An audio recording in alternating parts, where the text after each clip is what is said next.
Shalom. Mari kita bersama-sama kita berdoa, semoga kita membaca dan merenungkan firman-Nya. Inilah kami ya Tuhan. Kami bersyukur kalau Engkau mengizinkan kami boleh hadir di hadapan-Mu, khususnya hari ini, untuk kami boleh datang beribadah kepada-Mu. Sebentar kami akan membaca dan merenungkan kebenaran firman-Mu. Tuhan, kami mohon Engkau yang berkarya tengah-tengah kami, menuntun menolong kami. Siapkan hati pikiran kami,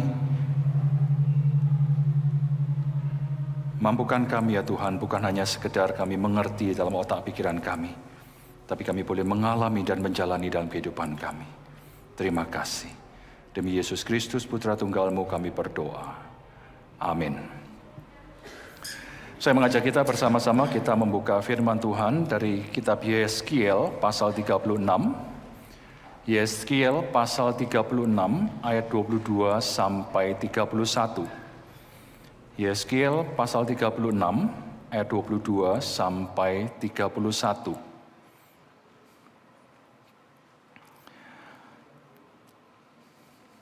Saja kita bersama-sama kita bergantian membaca ayat 22 atau yang genap dibacakan oleh kaum ibu atau para wanita. Yang ayat ganjil dibacakan oleh kaum pria. Bisa kelihatan ya, teksnya cukup besar saya rasa ya. Silakan 1, 2, 3.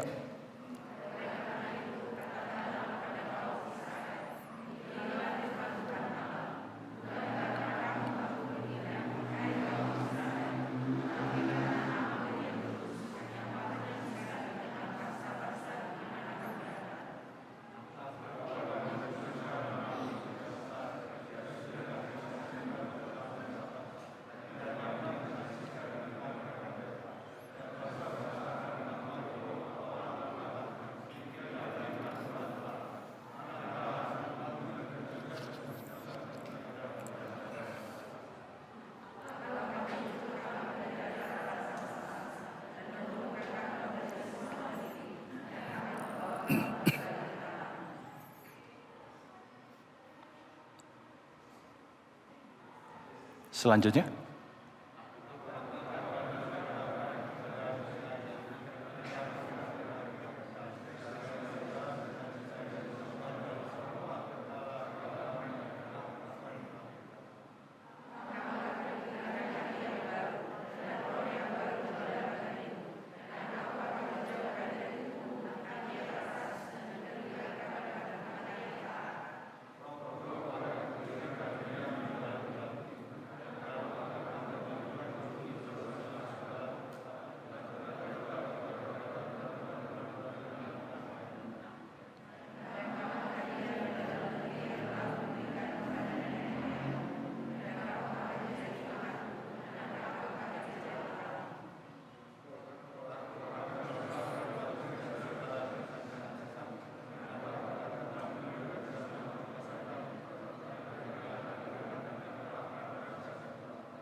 Oke, selanjutnya dalam Kejadian 3:17 dan Efesus 1 ayat 13 sampai 14 saya akan bacakan.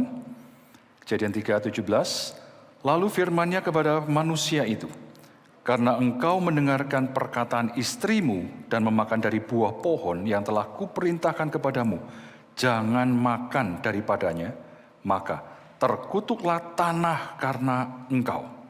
Dengan bersusah payah engkau akan mencari rezekimu dari tanah seumur hidupmu. Efesus 1 ayat 13-14.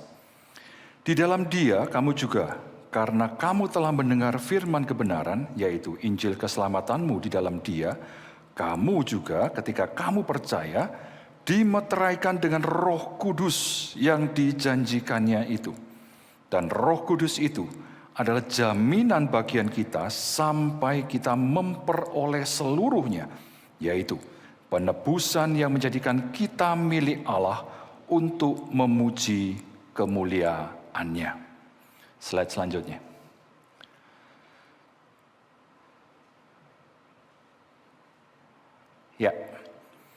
Kita tahu yang namanya relasi sangat penting. Setuju enggak? Yang ngangguk hanya beberapa ya, rasanya yang lain enggak perlu ini ya. Setuju enggak? Perlu relasi. Sampai ada pepatah Chinese kalau nggak salah yang mengatakan ya, kalau ada relasi enggak ada masalah. Memang bahasanya itu permainan kata yang sangat mirip gitu ya. Tapi kalau enggak ada relasi maka kamu akan dapat atau banyak mengalami masalah. Nah, di sini sebenarnya kita melihat pentingnya, apalagi dalam dunia bisnis saat ini pasti kita tahu ya, relasi itu tidak bisa dikesampingkan begitu saja. Nah, kira-kira apa yang penting dalam relasi seperti ini? Membina relasi itu harus seperti apa?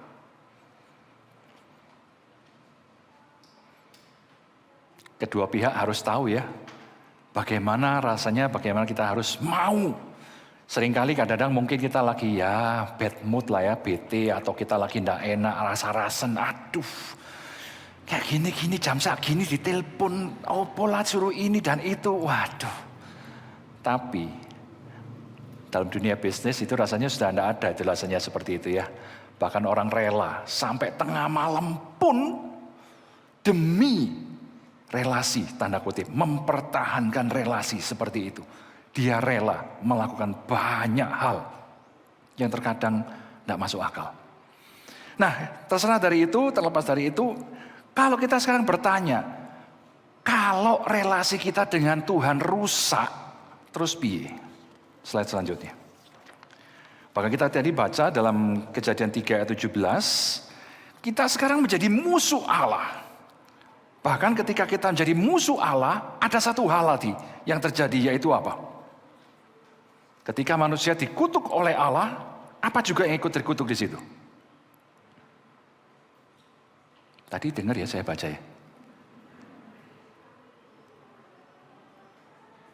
Maka terkutuklah tonggomu karena kamu gitu. Terkutuklah apa? Tanah. Kita coba bayangkan ya. Pada zaman itu belum ada mesin, teknologi, macam-macam online. Belum ada. Jadi mereka hidup dari tanah. Bayangkan apa yang harus kita dapatkan dari tanah, sekarang tiba-tiba ditutup istilahnya, gampangnya. Kita mau cari apa di tanah? Dia bilang apa? Yang tadinya kamu begitu gampang, seolah-olah kamu tidak usah nanam, tersedia semua, kamu tinggal kelola saja. Sekarang beda ceritanya. Kamu harus berjuang payah, berjuang jerih lelah luar biasa untuk mendapatkan hasil dari tanah. Tapi yang keluar apa? Tidak seperti yang diharapkan. Kita bisa bayangkan betapa susahnya. Ini sebuah gambaran yang menggambarkan apa? Bahwa manusia jatuh ke dalam dosa dari hal yang minggu lalu saya katakan begitu sepele. Begitu sepele. Dan begitu gampang orang mengatakan, cuma gitu toh ae lho, opo sih? Kalau kita baca dalam kitab Yeskiel tadi, yang kita katakan, cuma gitu toh. Seseorang yang sudah terbiasa melakukan dosa, kita akan lihat bagaimana dia akan bertindak, bagaimana standarnya terhadap dosa itu seperti apa. Orang yang, tanda kutip ya, contoh, saya masih ingat dulu waktu kecil pernah nyontek gitu ya, pertama kali. Gemeteran luar biasa, muka saya tegang sekali. Saya tidak pernah nyontek sebelumnya, jadi waktu itu berusaha tanda kutip coba-coba nyontek gitu ya. Malah hampir ketahuan karena apa? Gurunya kan tahu ya, mukanya kok tegang banget lah apa sih hari ini? Maklum, gak pengalaman, begitulah ya. Tapi bayangkan, itu karena saya tidak pengalaman. Tapi ya sudah pengalaman, muka mungkin tidak bisa dibaca lagi ya. Tenang sekali. Biasa, ngono tok ae lho. Paham maksud saya? Seseorang yang terbiasa melakukan dosa, standarnya begitu saja kok. Itu sudah beda sekali dengan orang yang baru pertama kali melakukan dosa. Standarnya itu semakin, kalau kita bilang orang Jawa itu lecek gitu ya, sudah lodok, sudah karuan, sudah ada standar itu kan. Mau ngomong apa, titik itu bisa, karena apa? sudah terbiasa dengan dosa. Sehingga apa? Ketika kita bicara tentang namanya musuh Allah, kita dikutuk oleh Allah, kita bukan cuma bicara cuma gitu tok. Enggak. Awalnya begitu. Tapi dampaknya itu bukan cuma gitu tok loh. Ketika Adam habis dikutuk ini, Adam dan Hawa diusir keluar dari Taman Eden. Dan mereka harus mengalami kehidupan yang jauh berbeda. Bukan hanya jauh berbeda karena apa? Karena mereka sekarang harus menanggung beban tambahan. Yaitu apa? Kamu harus bekerja keras, kamu harus mengolah tanah, kamu harus mencari upaya macam-macam. Tidak seperti dulu. Nah, ternyata dalam perkembangannya tidak semudah yang kita bayangkan. Dunia bertambah parah, dosa semakin luas, perbuatan ini dan itu semakin luar biasa. Slide selanjutnya. Saya sengaja kasih gambar yang berbeda di atas dan di bawah. Wah, di bawah kurang begitu kelihatan ya.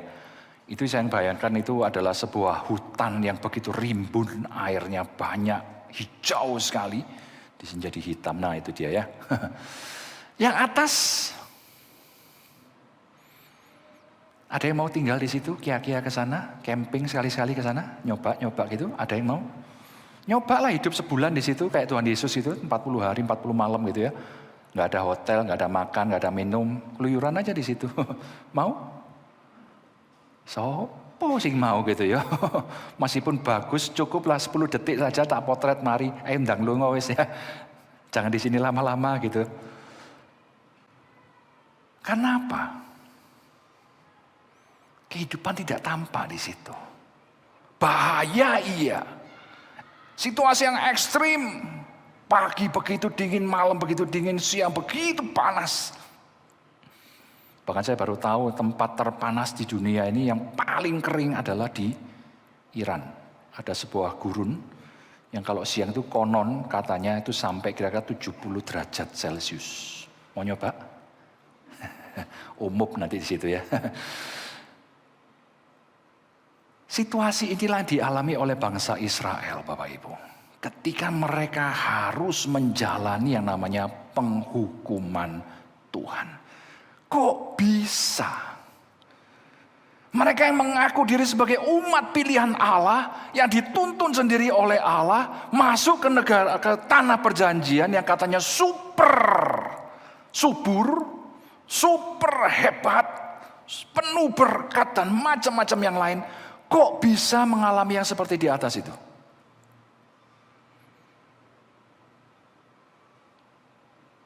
Kita tahu ceritanya, tadi kita sudah baca sebagian ya, beberapa istilah diungkit dan disebutkan dengan jelas di situ adalah apa? Berhala, kenajisan, dan beberapa istilah yang lain. Menunjukkan apa? Dosa-dosa mereka tadi saya katakan sudah terlalu terbiasa. Mereka menyembah berhala itu sudah rasanya, wah, dimulai dari mana? Kalau kita lihat dalam kitab Raja-Raja, sebenarnya dimulai dari Salomo ya. Setelah dia gantikan Daud, Salomo pertamanya awalnya startnya luar biasa.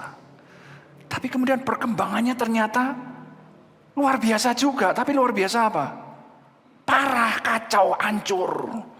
Sampai setelah dia, Tuhan bilang apa? Kerajaannya dipecah, utara dan selatan. Itu pun belum berhenti ternyata dampaknya. Malah jadi kerajaan utara kalau kita lihat, Anda lihat ya nanti dibaca di 1 Raja-Raja dan 1 Tawarik, 2 Tawarik itu. Kebanyakan apa? Jarang sekali dari sekian banyak raja yang mereka sebut, hampir saya katakan, hampir. Tidak ada yang dikatakan raja yang baik. Dalam arti yang menurut firman Tuhan. Dari mereka inilah kemudian timbul penyembahan berhala di mana-mana. Tanda kutip, maaf, kayak kita di Indonesia ini rasanya sudah normal ya. Pohon rimbun, ada sajen. Normal lah. Sama mereka, sama heran. Sama mungkin ada tetangga kali ada yang telepon ke sana mungkin kasih tahu. Oh, di pohon rimbun kasih ono sajen, kasih ono ini itu. Mereka melakukan hal yang sama. Ketika mereka menjalankan hal seperti itu, berarti mereka sedang melakukan apa? Tuhan padahal tidak tinggal diam loh. Dia menegur bangsa Israel, bolak-balik dia tegur. Kamu ini loh, gak percaya, kamu sudah menyeleweng. Gak mau bertobat. Ya itu tadi, mungkin dia ngomong, cuma gini tok loh. Coba Anda baca dalam kitab Maleakhi. Tuhan negur mereka dengan begitu detail, begitu presis. Mereka bilang, mosok ya? Mana? Loh, dosanya itu jelas sudah diumumkan ini loh. Mosok ya? Oh ini dosa tak? Wih, sampai segitunya Bapak Ibu. Tidak heran kalau Tuhan akhirnya bereaksi, kamu sudah tak kasih waktu, kamu tidak mau bertobat, oke, terserah. Kalau zaman sekarang mungkin bilang hak asasi. Silakan, kamu punya hak, iya. Tuhan juga punya hak untuk menghancurkan kamu. Tuhan berdaulat untuk menentukan hidup mati kita. Kalau kamu mau bertahan dalam dosa, monggo. Tapi jangan salahkan Tuhan. Firman Tuhan berulang kali sudah diungkapkan. Dan kamu tidak mau bertobat, monggo. Kamu menantang Tuhan. Silakan. Akibatnya jelas. Mereka dibuang, tadi kita sudah baca dalam kitab Yeskiel. Mereka dibuang, tercerai-berai. Baik kerajaan utara, kerajaan selatan, habis semuanya. Bangsa-bangsa besar, Asyur, Babel, Mesir, banyak giliran itu. Gantian sana sini, oper sana, oper sini. Sini ngalahkan sana, dibawa sana, ini ngalahkan sana, bawa sana. Hancur mereka, dan mereka harus mengalami situasi yang seperti di atas itu tadi. Kering. Disitulah mereka baru berteriak. Kenapa? Loh, kok sekarang ngomongin kenapa? Mereka ditegur bolak-balik oleh Tuhan, tidak mau bertobat. Dihancurkan sampai seperti itu. Ini pelajaran apa bagi kita? Kita sebagai umat Tuhan, bukankah kita juga seringkali mendengarkan firman Tuhan, bukan? Banyak orang merasa aman, tanda kutip. Masuk dalam gereja, beribadah, merasa diri sebagai orang Kristen. Tapi juga berani melakukan dosa. Berbuat banyak dosa yang justru dilarang sebenarnya oleh Tuhan. Saya sedang menyelesaikan satu bacaan ini ya, dalam firman Tuhan ini hampir habis. Berulang kali Paulus dalam surat-suratnya itu mengatakan apa? Hindari apa? Kehidupan seks yang tidak bermoral. Itu sering diulang kata-kata itu. Muncul berulang kali. Bahkan salah satu pesan daripada tim Rasul ketika Kisah Rasul 15 habis rapat. Mereka kemudian menyampaikan berita kepada jemaat-jemaat yang sudah tersebar. Satu poin ini juga pasti disebut. Jangan terlibat dalam kehidupan seks yang tidak bermoral. Apa itu wujudnya? Macam-macam kok zaman sekarang kita lihat. Boy. Dan mungkin, sangat mungkin, banyak di antara kita yang masih terlibat. Itu tadi kembali pertanyaannya. Mosok sih? Betul ya? Cuma gitu tok. Dengan begitu gampang standar alay begitu tinggi kita seret turunkan di bawah hanya demi nafsu kita, keinginan kita, kemauan kita. Dan akhirnya jangan heran. Seperti tadi katakan, karena kamu tanah ikut terkutuk. Kamu harus berjuang keras. Masih tidak kapok loh itu. Sekian lama Tuhan izinkan hal itu terjadi.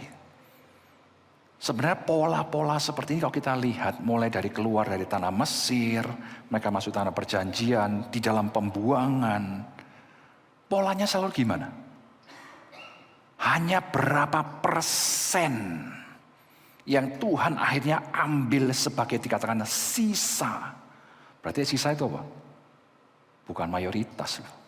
sisa itu yang Tuhan ambil dan dia kembalikan ke tanah perjanjian. Karena memang Tuhan berjanji dalam Yeskiel pasal 36, dia akan memulihkan bangsa Israel. Ya. Dimulai dari apa? Diberikan roh dan hati yang baru. Kita baca tadi ya dalam Yeskiel. Diberikan roh dan hati yang baru.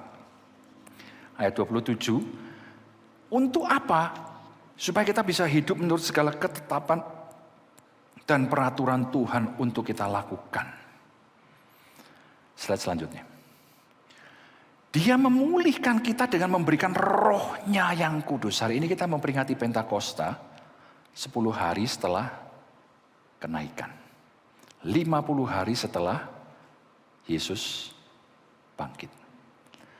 Dan hari ini juga kita sebenarnya memperingati acara satu lagi apa? Hari lingkungan hidup.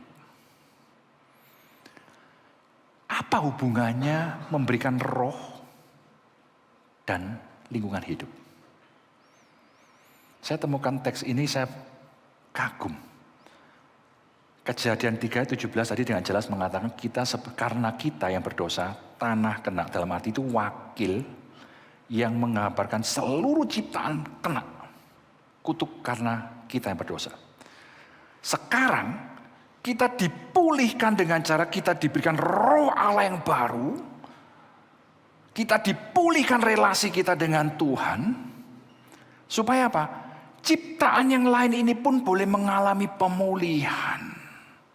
Gampangnya begitu ya. Kita lihat dulu sebentar pelan-pelan ya. Jadi ketika kita tadi diberikan roh dan hati yang baru, sebenarnya apa? Kita diberikan roh Allah supaya apa? Kita bisa kembali bersama dengan Dia. Kembali sebagai miliknya. Efesus 1 ayat 13-17 tadi. Kita dimeteraikan. Bapak Ibu pernah perhatikan pola-pola, sekali lagi saya bilang pola ya. Ketika kita bicara tentang Yesus menjalankan hidupnya dalam dunia ini. Contoh ketika dia mati. Dia sedang mengulang pola apa itu? Pengorbanan anak domba.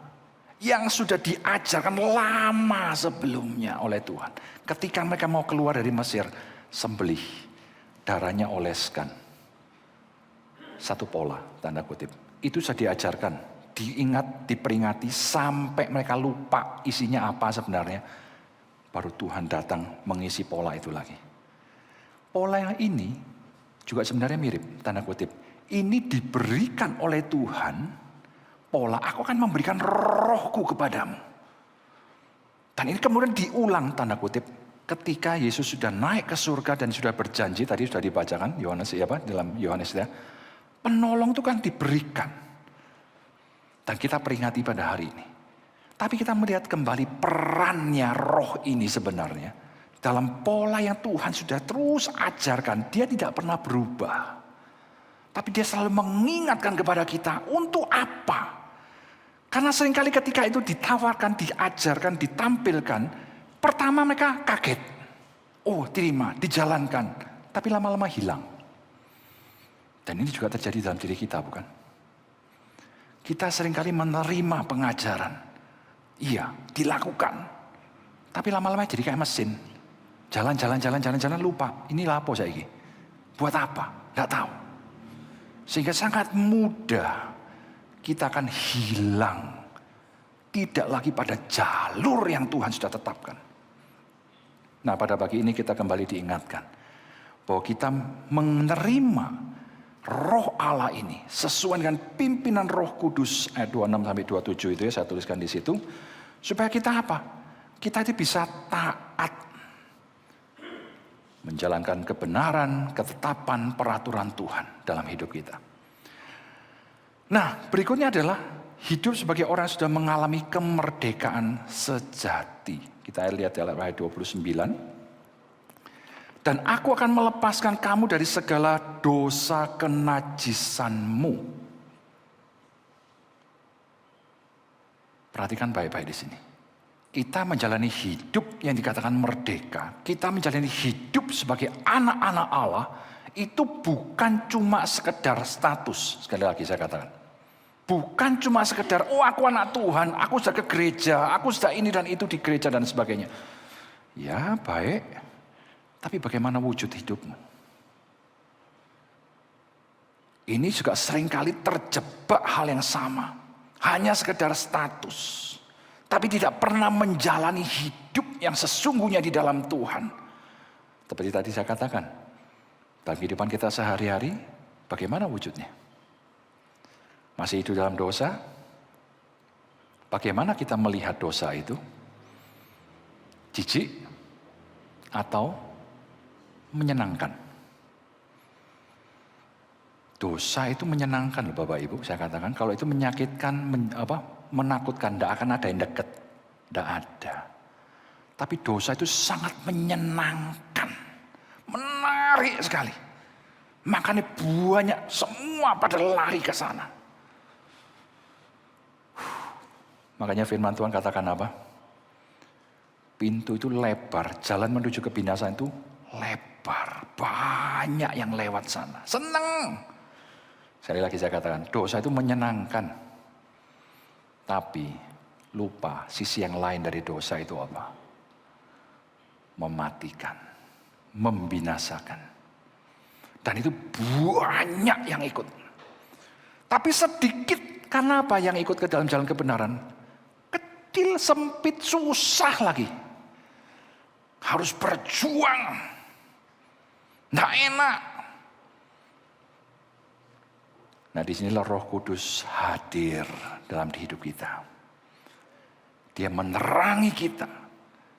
Dia menolong kita. Sebenarnya dikatakan penolong, penghibur itu baru dua sisi saja ya dari dikatakan istilah parakletos itu. Parakletos itu istilahnya adalah pribadi yang selalu berada bersama kita, entah di sebelah kita, entah di dalam kita. Yang memungkinkan kita untuk bisa selalu tegak di hadapan Tuhan. Berdiri melakukan kebenaran Tuhan. Jadi fungsinya bisa macam-macam. Penolong, penghibur itu dua sisi yang disebutkan. Banyak yang lain. Nah disinilah kita belajar, ingat hati-hati bahwa kita ketika kita sudah dipulihkan oleh Tuhan, ayat 29, tidak hanya berhenti, hanya melepaskan kamu dari dosa kenajisanmu, tetapi apa? Dan aku akan menumbuhkan gandum. Gandum serta memperbanyaknya. Sehingga kamu tidak lagi kelaparan. Ini sebuah simbol. Ketika tadi manusia berdosa, tanah kena.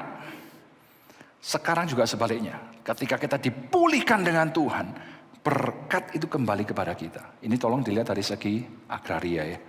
Pada zaman itu mereka harus hidup dari tanah. Berjuang dari tanah. Makanan kehidupan mereka dari tanah. Mereka harus berjuang di sana. Tanpa tanah, zaman sekarang pun sebenarnya sama ya. Kita dapat makanan dari mana? Memang orang menggunakan dengan teknologi, mau pakai ini, pakai itu. Tapi tetap harus ada medianya. Dan kalau Tuhan tidak memberkati, tidak akan ada yang hidup. Kalau kita sekarang bisa tetap hidup terpelihara, ada kecukupan yang Tuhan berikan. Bersyukurlah. Dan ingat selalu bahwa karena relasi kita dengan Tuhan sudah dipulihkan, berkat Tuhan terus akan diberikan kepada kita. Dan kita bersyukur atas itu semua. Tapi tujuan dari semua itu sebenarnya apa? Kalau kita tadi perhatikan ayat 28, bahwa disitulah sebenarnya kita dikatakan kita akan menjadi umat Tuhan dan Dia menjadi Allah kita. Dengan kata lain, kita dikembalikan dalam relasi kita dengan Tuhan, itu sebenarnya untuk apa? Memuliakan Tuhan. Memang dalam bentuknya yang dikatakan dalam wujudnya, kita tahu bagaimana akhirnya Tuhan turun tangan sendiri, menebus kita, mengutus putra tunggalnya untuk menebus kita. Kasihnya, kita tidak bisa ngomong sebenarnya. Ini dalam beberapa kali terakhir kasus kedukaan, Saya berusaha memperhatikan dan khususnya kasus kalau orang tua kehilangan anak. Ini ada satu di depan saya, kehilangan anak. Merasa enggak?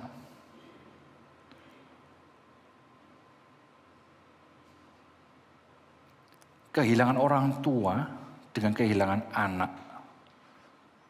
Menurut Anda kira-kira berat yang mana ya? Rata-rata kalau saya perhatikan, kehilangan anak lebih berat. Karena apa? Ini hanya logika saja ya. Ketika mereka kehilangan dan karena dalam kedukaan seperti itu, masa depanku ini, penerusku harus mendahului saya. Bukankah seharusnya dia yang memakamkan saya? Bukan saya yang memakamkan dia. Ini satu jeritan hati yang begitu menyayat, begitu sulit.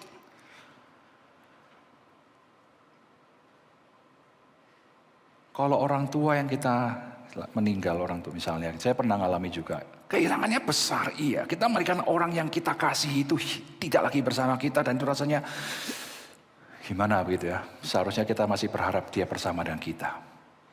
Tapi ternyata tidak bisa lagi. Sakit, iya. Pedih, iya. Tapi tidak seperti kalau kita kehilangan anak. Apalagi kalau itu anak tunggal. Dan Allah mengutus anaknya yang tunggal buat kita. Itu bukan cuma sekedar kedukaan dalam arti tiba-tiba mendadak hilang begitu. Tidak. Dia mengutus anak yang tunggal kepada kita supaya apa? Banyak loh misinya yang Tuhan lakukan untuk menebus kita itu. Dia menggenapi firman-Nya sendiri, melakukan kebenarannya dengan sempurna. Dia mengorbankan hidupnya yang tidak bersalah. Ditimpakan dosa, semua dosa kepada dia. Sebagai bapak yang melihat anaknya dilakukan seperti itu. Bagaimana hatinya? Dan kita masih menganggap dosa itu gitu tok ae loh. Perhatikan baik-baik hal ini. Bukan hanya sekedar itu. Setelah dia mengutus anaknya menebus kita bangkit dari kematian. Menyelesaikan semua misinya. Beres sempurna. Sekarang kita menikmati hasilnya. Dan Tuhan belum selesai hanya berhenti sampai di sana. Efesus tadi dengan jelas mengatakan Roh Kudus diberikan bukan hanya sekedar meterai, tujuannya untuk apa? Jaminan bagi kita. Supaya apa? Sampai kita menerima semuanya seperti yang Tuhan janjikan sampai nanti kita di hadapan Tuhan.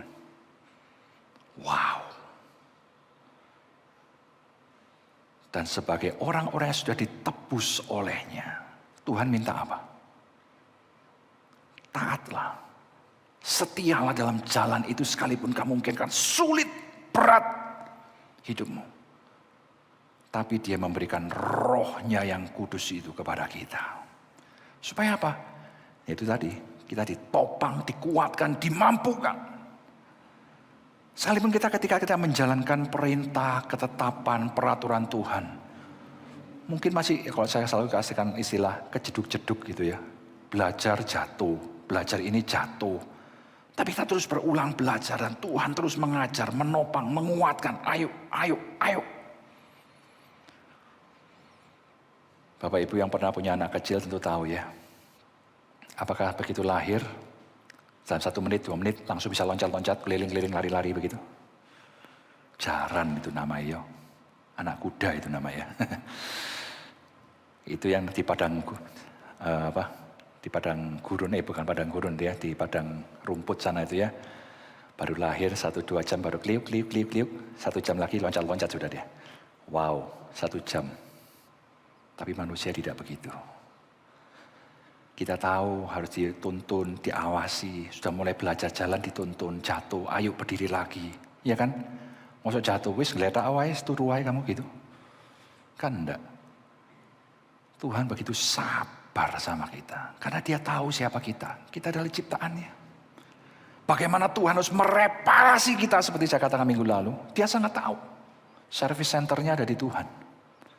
Dia sangat tahu apa yang dia harus lakukan terhadap kita. Dia memberikan rohnya kepada kita. Nah, kita patut bersyukur untuk itu. Slide selanjutnya. Lalu, seperti saya katakan tadi, Tuhan pulihkan kita itu bukan hanya dalam hal rohani. Khususnya hari ini kita melihat tentang lingkungan hidup. Beberapa hari yang lalu saya melihat tagline di televisi WHO, World Health Organization dari dunia ya, Badan Kesehatan Dunia, memperingatkan Indonesia tentang sampah plastik di laut Indonesia. Diingatkan, negaramu itu sebentar lagi krisis loh. Hati-hati loh kamu. Kamu tidak perhatikan. Jangan-jangan kita sekarang ini sudah konsumsi plastik semua Bapak Ibu. Plastik yang terbuang di mana-mana, meskipun kita buangnya di depan rumah, angkut kemana-mana, buangnya nanti tiba-tiba sampainya di laut sana. Tidak tahu dimakan ikan yang mana, ditangkap ikannya kita makan. Nah, balik mana sampai? Masuk perut kita lagi. Seneng ya? Ini sudah diingatkan. Ini baru satu loh ya. Baru satu daur ulang yang kelihatan seperti itu. Kalau kita bisa menikmati pemandangan-pemandangan yang indah seperti ini. Apakah itu dengan sendirinya? Mohon maaf. Anda yang mungkin pernah keluar negeri. Coba lihat pemandangan-pemandangan, bukan hanya pemandangan, situasi kota, jalan mereka, sungai mereka. Pernah amati enggak? Bandingkan dengan Malang, misalnya. Pernah amati enggak? Dalam satu kesempatan saya diberikan kesempatan untuk bisa tur ke Jepang begitu ya. Saya kagum luar biasa. Edian tenan. Kali aja buningnya kayak gini. Kali. Sungai kecil. Bersihnya itu wow. Edan saya pikir. Sampah itu, aduh, daun satu jatuh itu rasanya 99,9% tidak terlihat. Betul ya yang pernah ke Jepang ya? Bersihnya itu wow. Jangan jauh-jauh lah ya. Ketika kami dulu sempat dikasih kesempatan juga ke Eropa. Dari Jerman saya nyebrang ke Swiss. Balik lagi ke Jerman. Baru sadar. Yaitu apa? Ternyata di Jerman kotor yuk. Duh kenapa? Sebelumnya nggak diamati. Ketika baru sampai di situ lebih bersih dari sini. Iya. Tapi sudah masuk ke Swiss, lebih bersih lagi, kayak Jepang begitu. Masuk Jerman, kok kotor ya? Baru kroso. Ini saya hanya ingin membuat perbandingan. Dalam arti apa? Kenapa mereka bisa mencapai sampai seperti itu? Kenapa kita tidak di sini? Kita perlu usaha menyeluruh. Dan ini dimulai dari mana? Mindset kita. Kita tidak bisa hanya sekedar mengharapkan orang lain yang lakukan. Yang dipulihkan siapa? Kita atau orang lain? Kalau kita yang dipulihkan oleh Tuhan, relasi kita dengan Dia dibenarkan kembali, kita yang harus mulai. Kita tidak bisa menunggu, kamu sing ngaruhi sampah itu, beresan kabeh. Loh kita malah buang sampah di situ. Lah, coba kita perhatikan dari hal-hal yang kecil. Simpel sekali.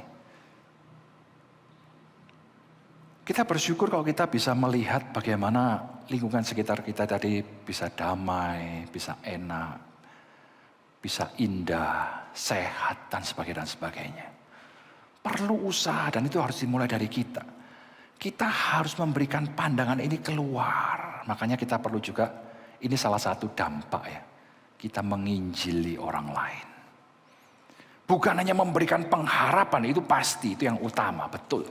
Tapi dampaknya setelah itu, bahwa mereka kemudian berubah, bagaimana mereka melihat alam ciptaan Tuhan ini juga harus dipelihara. Dan itu ada dalam tanggung jawabnya.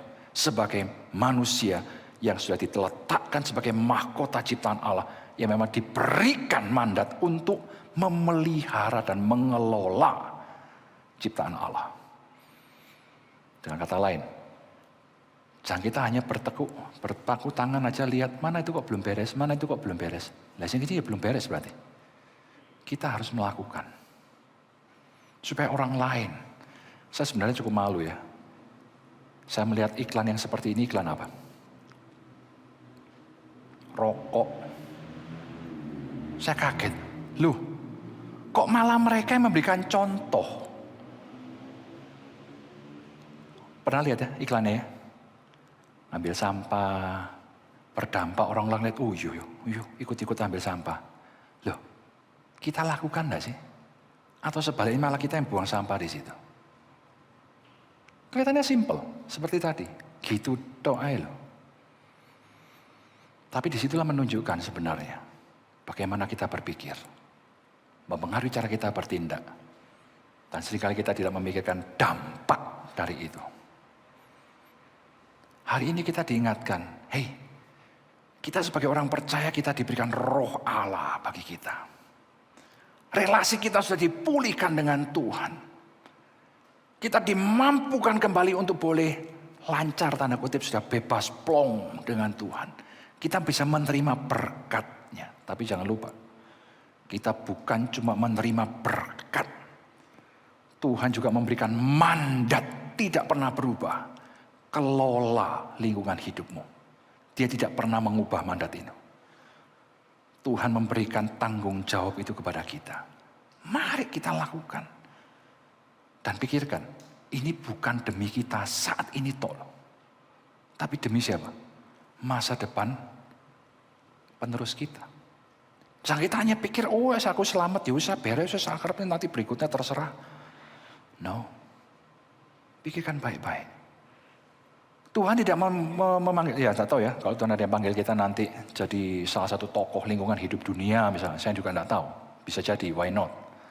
Tapi kita tidak usah pikir yang terlalu jauh, yang aneh-aneh. Lakukanlah di rumahmu. Sampah-sampah kumpulkan, pisahkan baik-baik. Kalau kita terpikir satu hal yang lebih berguna, monggo.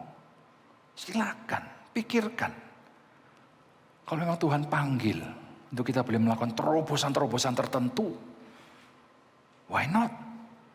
Kenapa kita harus menunggu yang lain? Kalau Tuhan berikan hikmat, kemampuan, kapasitas, lakukan. Itu boleh menjadi contoh.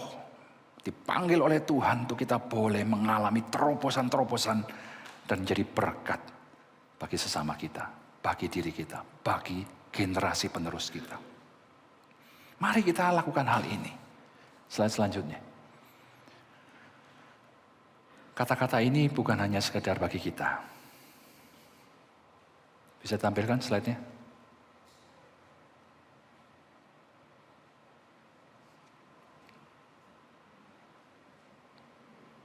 Kita sering ucapkan hal ini bukan? God bless you. Cuma ucapan dok. Mari lakukan. Dalam arti, jadilah berkat itu bukan cuma sekedar ya kasih makan, opo itu juga ya. Tapi bagi kita juga boleh menjadi berkat dalam arti apa? Bersihkan lingkungan bersama-sama. Sediakan apa yang mereka perlu dalam arti bukan selalu dalam bentuk seperti itu. Lingkungan ini sangat kita perlukan. Jangan anggap enteng. Memang saya tahu Malang belum sampai separah kayak Jakarta ya. Banjir, sampai karena sampah numpuk di mana-mana. Tapi jangan pikir itu tidak bisa terjadi. Kenapa kita harus menunggu sampai separah itu baru kita berubah? Tuhan sudah memperingatkan dengan berbagai contoh dan pola itu. Kalau kita sekarang diberikan kesempatan untuk berubah, berubahlah. Relasi dengan Tuhan jadi yang utama, yang menggerakkan kita. untuk kita juga boleh berelasi dengan sesama kita. Berelasi dengan sekitar kita, juga alam ciptaan sekitar kita. Semuanya dipulihkan. Dan mari kita lakukan bagian kita seperti yang Tuhan ajarkan pada kita. Tak usah malu, bahkan bikin terobosan-terobosan baru. Untuk kita boleh menjadi berkat bagi sesama kita. Mari kita berdoa.